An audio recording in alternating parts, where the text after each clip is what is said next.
سلام رفقا، حالتون چطوره؟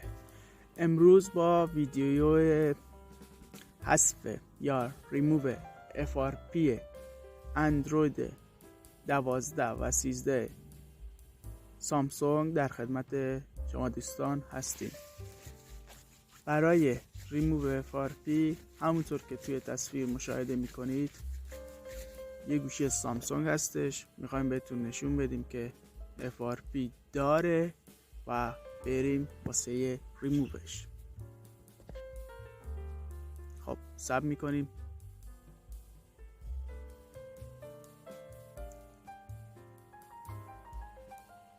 خب همونطور که توی تصویر مشاهده میکنید FRP دارد.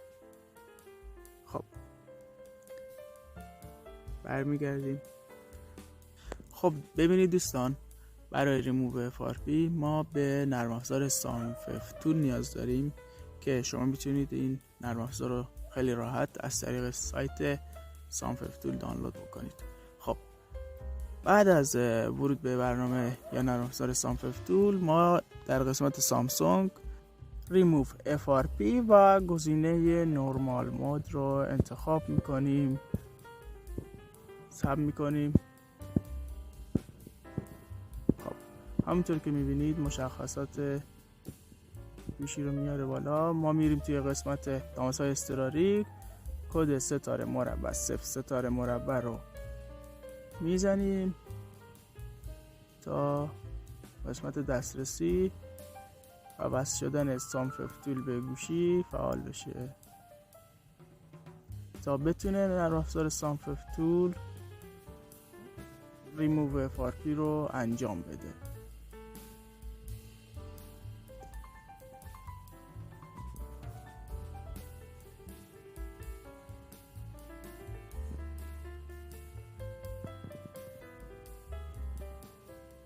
صبر میکنیم تا به سرور وصل بشه.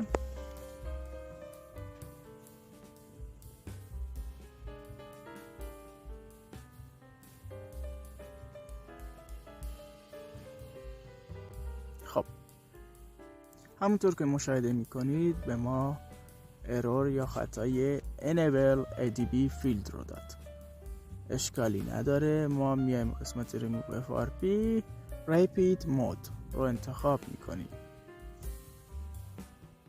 دوباره مراحل قبل رو با هم دیگه تکرار میکنیم و اندکی صبر میکنیم تا ببینیم این بار چه اتفاقی رخ میده. آموختن پایان ندارد، ناامید نشید.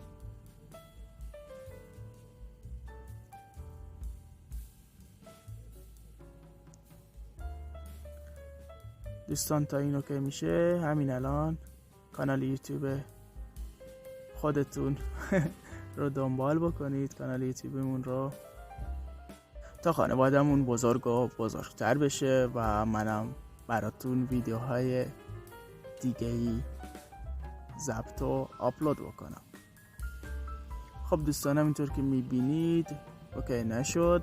الان ما میریم توی سایت AC Flashing و اول باید توی گوگل بیایم ما سرچ بکنیم AC Flashing Enable ADB Field. زمانی که این عبارت رو توی گوگل سرچ بکنیم برامون سایت AC Flashing رو بالا میاره. سایت AC Flashing رو واردش میشیم. خب همونطور که میبینید توی صفحه سایت AC Flashing رو آورده. وارد سایت میشیم. همونطور که میبینید میاره اینجا واسه ما. میایم پایین قسمت دانلود نرم افزار و این نرم افزار رو دانلود میکنیم. اینم که پسوردش هست. خب من از قبل دانلودش کردم و میام برنامه رو اوپن میکنم. خب صبر میکنیم برنامه باز بشه. خب رفقا کانال یوتیوب ما رو دنبال بکنید و لایک هم فراموشتون نشه. سوالی چیزی داشتینم توی قسمت کامنت پاسخگوی همه شما دوستان هستم. خب وارد نرم افزار که شدین وارد قسمت مین میشیم و گزینه سامسونگ اکتیوات ADB رو انتخاب میکنیم و ثبت میکنیم.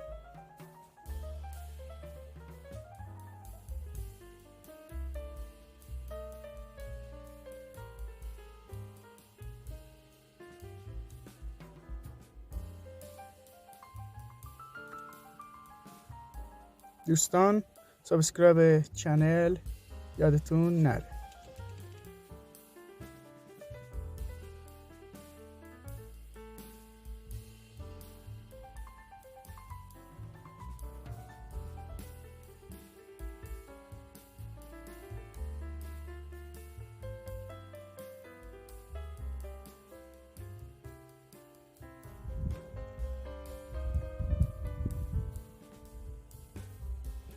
خب در این قسمت دسترسی به سیستم رو فعال میکنیم.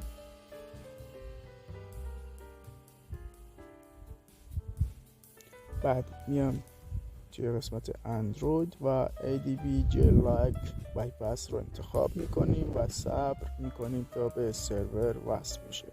بعد از کانکت شدن به سرور